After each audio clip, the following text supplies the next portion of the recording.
افلا ينظرون الى الابل كيف خلقت، کیا تم نہیں دیکھتے کہ اونٹ کو اللہ تبارک و تعالی نے کیسے پیدا کیا ہے؟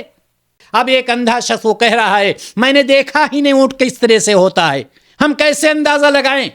کیا اونٹ بکری کی طرح سے ہوتا ہے؟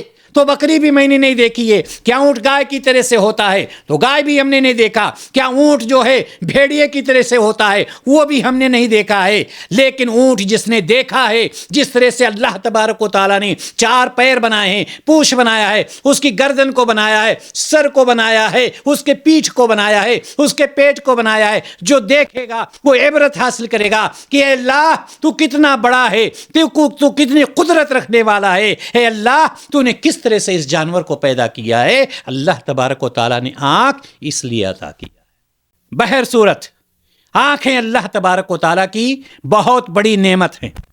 یا آپ جان لیں کہ اللہ تعالیٰ نے جو بے شمار نعمتیں عطا کی ہیں ان میں عظیم نعمت ایک کیا ہے؟ آنکھ ہے۔ ان سے صرف وہی کچھ دیکھنا چاہیے جو ہمارے ایمان میں اضافہ کرے اور ہمیں اللہ تعالیٰ سے قریب کر دے۔